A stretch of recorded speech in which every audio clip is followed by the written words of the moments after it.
Ini nanti Ibu akan kirim ke grup ya. Untuk pertemuan kita pada sesi pertama ini, kita akan bahas tentang akuntansi manajemen sebagai suatu pengantar ya. Intinya adalah bahwa pertemuan ini akan memperkenalkan pada kalian tentang akuntansi manajemen. Nah, ini tujuannya mahasiswa dapat memahami pengertian dan pemahaman tentang karakteristik akuntansi manajemen. Kemudian tujuannya ya, dinyatakan di sini untuk memahami pengertian akuntansi dan seterusnya. Nah, kalau pengertian akuntansi ya,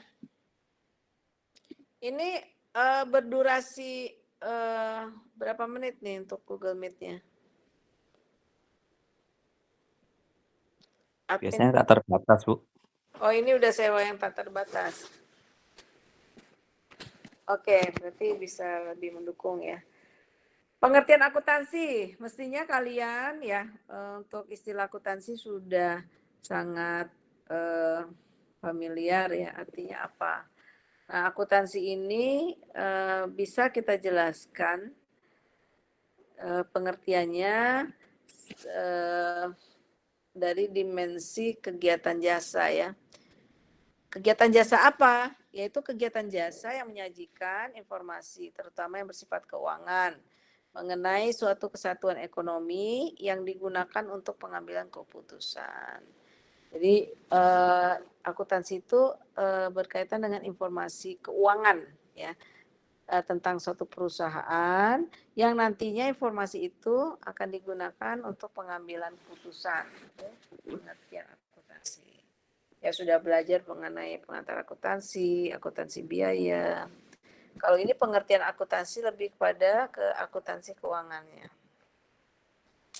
Siapa pihak pengguna laporan keuangan ya? Pihak pengguna laporan keuangan itu adalah pihak internal. Siapa pihak internal? Manajemen perusahaan di berbagai levelnya. Jadi kalau di manajemen itu ada level terendahnya, menengah, dan top manajemen. Nah, bagi pihak pengelola ini dalam menjalankan perusahaannya, dia memerlukan informasi keuangan ya yang berkaitan dengan nantinya untuk pengambilan keputusan dalam menjalankan fungsi-fungsi manajemen seperti perencanaan, organisasi, pengarahan dan terakhir adalah controlling. Yang kedua pihak eksternal. Nah, kalau pihak eksternal itu di luar ya si pengelolanya, di luar manajemen perusahaan siapa saja? Calon investor, kreditur, calon kreditur, pemerintah, peneliti, serikat bekerja, dan lain-lain.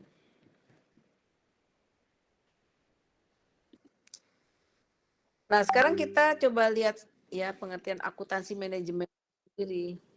Karena tadi kita sudah tahu bahwa penggunanya itu maksud adalah pihak internal perusahaan atau manajemen. Nah, kita bisa membedakan ya antara akuntansi manajemen dan keuangan. Kalau akuntansi manajemen itu adalah akuntansi yang menjadikan informasi keuangan untuk pihak internal ya. Dalam hal ini pihak internal dari berbagai level manajemennya ataupun para karyawannya ya menggunakan informasi dari akuntansi manajemen ini dalam kaitannya untuk menjalankan fungsi-fungsi manajemen tadi dan pengambilan keputusan. Sementara akuntansi keuangan itu akuntansi menyajikan informasi keuangan untuk pihak eksternal. Siapa bisa menyebutkan jenis-jenis laporan keuangan untuk pihak eksternal apa saja? Misalnya neraca apalagi? Terus? Apalagi selain laba rugi? Jurnal. Jurnal bukan laporan, itu adalah bagian dari proses untuk menghasil laporan. Neraca, laba rugi. Arus kas, Bu. Laporan arus kas. Laporan perubahan modal, Bu. Ya betul, laporan perubahan modal dan catatan atas laporan keuangan. Berisi penjelasan-penjelasan yang menguraikan ya hal-hal terkait dengan perkiraan yang dilaporkan di neraca atau di laporan keuangan lainnya. Misalnya kas, kebijakan akuntansi untuk pencatatan kasnya, kas kecil apa gitu. Atau misalnya dirincikan bank-bank yang menjadi bank penyimpan dana perusahaan, bank apa saja.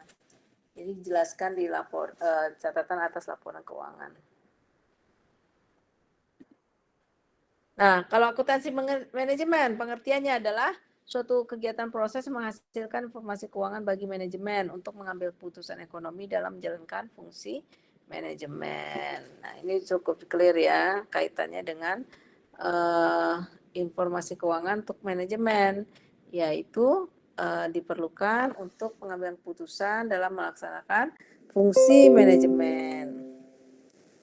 Nah, kalau Supriyono itu memberikan penjelasan yang lebih detail ya tentang akuntansi manajemen.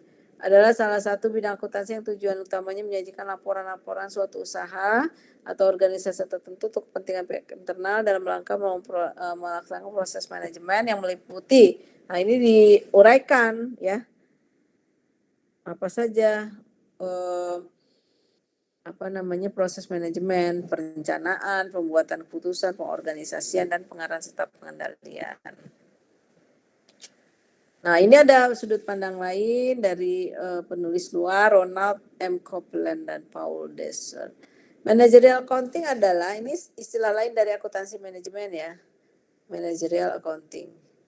Bagian dari akuntansi yang berhubungan dengan identifikasi, pengukuran, dan komunikasi informasi akuntansi kepada pihak internal. Penekanannya di sini adalah internal perusahaan gitu ya. Internal manajemen yang bertujuan untuk perencanaan. Nah, ini disebut lagi ya bagian dari siklus atau bagian dari fungsi manajemen.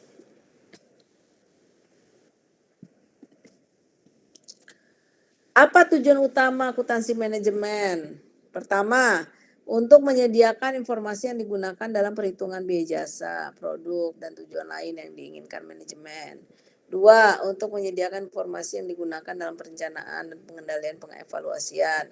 Tiga, menyediakan informasi yang berguna dalam pengambilan keputusan. Dan dari sini kelihatan ya bahwa akuntansi manajemen ini erat kaitannya dengan kegiatan pihak pengelola perusahaan atau pihak manajemen, seperti misalnya menghitung biaya jasa atau produk ya, kemudian membuat perencanaan seperti menyusun anggaran, terus menyediakan informasi dalam pengambilan keputusan.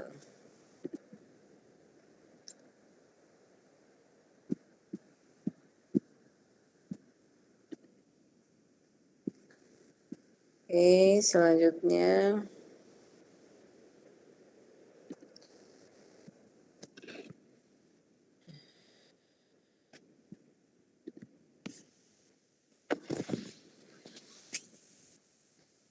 berikutnya adalah ini merupakan gambaran ya tentang akuntansi sebagai suatu sistem. Kalau sistem itu kan menyangkut sub-subsistem yang saling bekerja sama dalam capaian tujuan tertentu. Misalnya kalau sub-subsistem itu ada kelompok data ya, kemudian masuk bagian prosesnya ya, dan akhirnya akan menghasilkan keluaran berupa informasi akuntansi. Ya, jadi kalau dilihat dari gambar itu, akuntansi manajemen dipandang sebagai suatu sistem informasi yang menghasilkan keluaran ya yang berasal dari input. Keluaran itu berasal dari input yang sudah diproses ya dalam mencapai tujuan khususnya, tujuan manajemen. Proses pengolahan itu adalah inti dari suatu sistem. Ya, sistem itu berarti menyangkut proses ya untuk menghasilkan satu hal yang diinginkan. Berupa apa? Kalau di bidang akuntansi manajemen berarti berupa pelaporan. Oke, sekarang lanjut ke sudut pandang terhadap akuntansi manajemen ya. Ada yang melihatnya sebagai satu tipe informasi dan juga sekaligus ya sebagai satu tipe akuntansi. Kalau tipe akuntansi manajemen itu merupakan satu sistem yang mengolah informasi keuangan yang digunakan untuk menghasilkan informasi keuangan yang berguna bagi pihak internal ya dalam pengambilan keputusan-keputusan. Jadi akuntansi manajemen cenderung ya itu berkaitan dengan pengolahan informasi untuk pengguna intern perusahaan. Sementara kalau sebagai tipe informasi, akuntansi manajemen ini merupakan tipe informasi kuantitatif ya. Jadi akuntansi manajemen itu kuantitatif, hasil analisis kuantitatif yang menggunakan uang sebagai suatu ukuran yang digunakan untuk membantu manajemen dalam melaksanakan pengelolaan perusahaan. Nah, sekarang kita lihat fungsi manajemen, perencanaan, koordinasi, pengendalian, pengambilan keputusan. Dan juga menyebutnya misalnya POAK ya, perencanaan, organizing, actuating, dan controlling. Ini perencanaan, koordinasi, pengambilan, dan pengendalian, pengambilan keputusan. Suatu siklus ya yang bisa kita gambarkan mengenai 4 hal tadi. Kita lihat ya, ini menjadi siklus terus-menerus dari perencanaan itu kemudian dilakukan pelaksanaannya dengan cara mengorganisir dan mengarahkan. Nah, kemudian setelah dijalankan, diukur ya hasilnya untuk menentukan adanya kesesuaian dengan perencanaan jangka pendek dan panjang. Nah, baru kita evaluasi kenapa terjadi misalnya ketidakcapaian ya dari target-target untuk jangka pendek maupun jangka panjang. Maka nanti dilakukan evaluasi dan dibuatkan feedback dan akhirnya disusun rencana baru. Itu secara terus-menerus yang dimana setiap bagian dari kegiatan itu pastinya akan melibatkan pengambilan keputusan.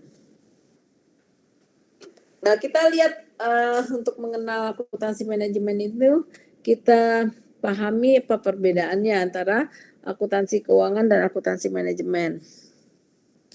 Akuntansi keuangan itu seperti misalnya kalau waktu kalian belajar pengantar akuntansi ya, menghasilkan laporan keuangan yang mana nanti akan ditujukan kepada pihak-pihak eksternal perusahaan. Nah, apa kesamaannya antara akuntansi keuangan dan akuntansi manajemen? Yang pertama adalah akuntansi keuangan dan akuntansi manajemen sama-sama merupakan tipe informasi akuntansi ya. Itu dua-duanya sebetulnya bersumber dari bidang akuntansi ya atau tipe informasi yang berupa tipe informasi akuntansi. Yang kedua, prinsip akuntansi yang digunakan untuk menyusun informasi itu masih relevan ya dalam penyusunan informasi akuntansi manajemen. Misalnya di bidang akuntansi manajemen juga memerlukan perhitungan nilai buku ya, berarti perlu dihitung berapa depresiasinya dan diakumulasikan. Itu menjadi hal yang serupa sebetulnya dengan bidang akuntansi keuangan. Yang ketiga, data yang digunakan untuk menyusun kedua tipe ini berasal dari sama-sama dari informasi operasi. Nah, kita sekarang lihat ya adanya faktor ya. Assalamualaikum, maaf baru masuk signal Bu. Ya, silakan. Nah, sekarang kita coba lihat faktor-faktor perbedaannya ya untuk bisa memahami lebih baik lagi gambaran tentang akuntansi manajemen itu sendiri. Kalau kita bandingkan dengan akuntansi keuangan itu bedanya apa? Dari tujuan akuntansi keuangan itu ditujukan untuk menghasilkan laporan yang diutamakan kepada pihak-pihak eksternal ya. Misalnya para kreditur, para calon-calon investor, kemudian pemerintah dalam hal ini penentu pajak ya. Sementara di akuntansi manajemen tujuan utamanya adalah untuk membantu pihak manajemen pada berbagai tingkatan, berarti ditujukan kepada pihak internal perusahaan itu sendiri ya pada level manajemennya, baik di manajemen paling bawah ya, menengah dan paling atas. Yang kedua, dasar penyusunan laporan. Prinsip-prinsip akuntansi berterima umum atau PABU. Ini merupakan metode atau prinsip-prinsip yang menjadi wajib ya digunakan dalam menyusun laporan keuangan. Jadi dalam penyusunan itu ada prinsip-prinsip ya. Sementara kalau di akuntansi manajemen adalah berdasarkan perbandingan antara manfaat dan biaya. Apakah manfaatnya lebih besar daripada biaya yang dikeluarkan dalam penyusunan? Maka ketika lebih besar, maka tentu saja informasi ini akan diolah dan dilaporkan. Kalau di akuntansi ini menjadi wajib ya pelaporan tiap tahun dan penyusunannya harus berdasarkan prinsip-prinsip akuntansi berterima umum. Yang ketiga adalah objek yang diukur. Nah, objek yang diukur dan dikomunikasikan. Kondisi dan kemampuan ekonomi secara perusahaan. Jadi kalau untuk akuntansi keuangan yang diukur itu adalah kas misalnya. Berarti kas milik perusahaan secara keseluruhan. Meskipun nanti banknya itu di berbagai tempat ya. Termasuk misalnya ada kas kecil, ya dikumpulkan berapa jumlah kasnya. Jadi di situ kita lihat bahwa menggambarkan kondisi perusahaan secara keseluruhan. Kemudian untuk akuntansi manajemennya kita akan melaporkan ya atau menyampaikan atau mengukur objeknya itu berdasarkan kinerja para manajer atau prestasi para manajernya. Ini juga menjadi perbedaan ya. Kalau ini secara menyeluruh di bidang akuntansi manajemen itu adalah lebih spesifik ya pada prestasi manajemen dalam berbagai tingkatan. Orientasi laporannya kalau akuntansi keuangan pastinya ya itu adalah orientasi masa lalu karena yang dicatat itu adalah biaya historis. Yang dicatat itu adalah transaksi yang sudah terjadi, bukan transaksi yang belum terjadi, sudah terjadi sehingga untuk pelaporannya itu lebih kepada laporan ya tentang historis gitu ya. Atau orientasinya kepada hal-hal masa lalu ya. Sementara kalau untuk akuntansi manajemen itu memiliki orientasi untuk masa depan. Jadi meskipun misalnya ditetapkan jumlahnya biaya, karena ini untuk kedepannya disusunlah estimasi. Gitu. Kemudian bentuk laporan untuk akuntansi keuangan secara ringkas dan berhubungan dengan perusahaan secara keseluruhan ya. Neraca itu muat saldo-saldo yang disusun secara ringkas sebetulnya. Jadi tidak ada uraian detail gitu ya. Kemudian untuk bentuk laporan akuntansi manajemen itu dia tidak memiliki standar baku ya. Jadi sifatnya bebas, bisa lebih dirinci kepada data divisi atau kepada jenis produk dan lain-lain. Isi laporan ya, apa saja? Nah, terlihat di sini tadi yang kutanya, apa saja neraca misalnya. Kalau sekarang istilahnya laporan posisi keuangan. Laporan posisi keuangan, laporan baru, laporan perubahan ekuitas ya. Catatan atas laporan keuangan. Sementara bentuk laporan untuk akuntansi manajemen itu isi laporannya adalah anggaran ya. Jadi kalau lihat anggaran, nah ini akuntansi manajemen. Kemudian laporan biaya, laporan prestasi, laporan analisis khusus itu masuk ke akuntansi manajemen. Tingkat presisi. Nah, kalau akuntansi keuangan tentu saja memiliki tingkat presisi yang sangat tinggi karena yang dilaporkan itu adalah hal yang sudah terjadi ya. Jadi tidak ada selisih ya. Berapa jumlah yang nampak pada bukti pendukung atau bukti utamanya ya jumlah itu harus sama dengan yang dicatatkan. Berarti memiliki presisi yang tinggi. Tapi kalau untuk akuntansi manajemen dia lebih kepada asumsi ya. Jadi menentukan jumlah dan seterusnya itu bukan berdasarkan hitungan kuantitatif ya. Lebih kepada intuisi. Sifat mandatori. Nah, kalau akuntansi manajemen presisi dan akurasinya lebih rendah ya, karena lebih pada estimasi atau perkiraan. Sifat mandatori di akuntansi keuangan memiliki standar ya, standar yang sudah ditetapkan dalam penyusunannya maka harus mengikuti standar tersebut. Sementara di akuntansi manajemen tidak bersifat mandatori. Yang penting manfaat daripada biayanya. Nah, selanjutnya tipe-tipe informasi ada akuntansi dari akuntansi manajemen ada informasi penuh, informasi akuntansi depresiasi dan informasi akuntansi pertanggungjawaban. Nah, ini ruang lingkup dalam informasi akuntansi di bidang akuntansi manajemen. Kalau informasi akuntansi penuh itu menyangkut total aktiva ya pada masa lalu maupun masa yang akan datang. Nah, ini berarti kalau dalam perhitungan biaya produksi dia masuk seluruh biaya ya, baik biaya produksi, pemasaran maupun administrasi umum, karena disebut full cost accounting. Kalau diferensial ya menyangkut tipe informasi untuk pengambilan putusan penetapan ya, jumlah perbedaan antara sebelum dan sesudah gitu ya. Jadi kita lihat perbedaannya dalam hal pengambilan putusan, apakah ini nanti akan berdampak ya atau sama saja sebetulnya. Kemudian informasi akuntansi pertanggungjawaban menyangkut informasi mengenai pendapatan biaya aset yang dikaitkan dengan bagian atau unit yang ada dalam perusahaan. Jadi kemudian dari sana bisa diidentifikasi capaian manajernya apakah berhasil atau tidak. Biasanya kalau misalnya berhasil akan diberikan bonus, bila tidak maka akan dianalisa ya penyebab ketidak tercapaian sehingga akan dilakukan berbagai langkah alternatif perbaikan-perbaikan. Ini ketiga ya jenis metode yang digunakan, ada akuntansi penuh, diferensial, dan pertanggungjawaban. Nah, bagaimana dengan data masa lalu aktiva?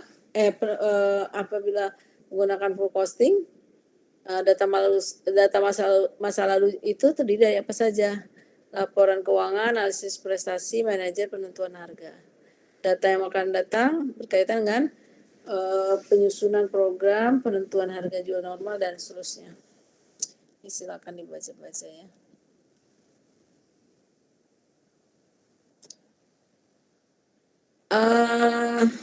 Akuntansi manajemen dipandang sebagai suatu tipe informasi bisa sebetulnya bisa informasi kuantitatif maupun non kuantitatif ya. Nah, kalau kuantitatif itu dia jenisnya bisa akuntansi keuangan dan non akuntansi. Karena dia merupakan bidang akuntansi manajemen, dia harus berasal dari informasi akuntansi yang terdiri dari informasi operasi, laporan keuangan, dan akuntansi manajemen. Kemudian kita lihat di sini apa saja informasi yang ada pada akuntansi manajemen, informasi operasi, laporan keuangan, dan akuntansi manajemen. Nah, apa sih beda informasi dengan data? Kira-kira sama atau beda ya? Harusnya beda ya, karena informasi itu data yang diolah. Jadi kalian supaya nggak bingung ya ke depan itu harus bisa membedakan antara informasi dan data. Karena informasi itu merupakan suatu fakta. Ya. Agak jauh ya. Oke. Kita lanjutkan. Informasi kuantitatif merupakan informasi yang paling memiliki nilai yang bermanfaat ya, paling tinggi bagi perusahaan. Karena biasanya dalam hal penilaian informasi kuantitatif ini jauh lebih memberikan kepastian ya, timbang misalnya kalau kualitatif tidak terukur ya. Oh baik sekali, baik sekalinya berapa? Oh lama sekali, lama sekalinya berapa tahun? Itu misalnya bicara tentang tingkat pengembalian atau periode pengembalian dari modal investasi yang dilakukan. Misalnya kalau bagaimana sih potensi dari bisnis ini gitu ya, kelayakan bisnis ini, bagaimana pengembalian investasinya.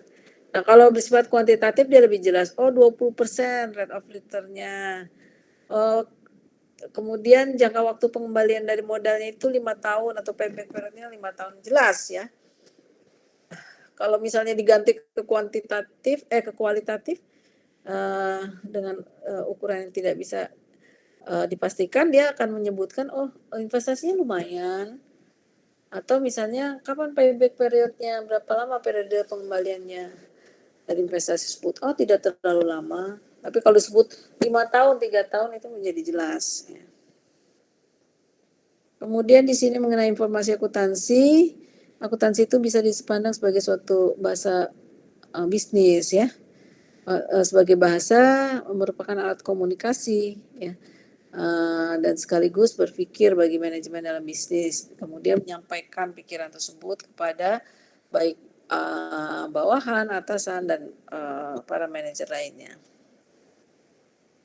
Nah demikian ya, ini terakhir slide-nya, ada latihan soal ya, nanti bisa kalian kerjakan dan kumpulkan, nanti durasi waktunya seminggu ya, jadi gitu. Pertama ini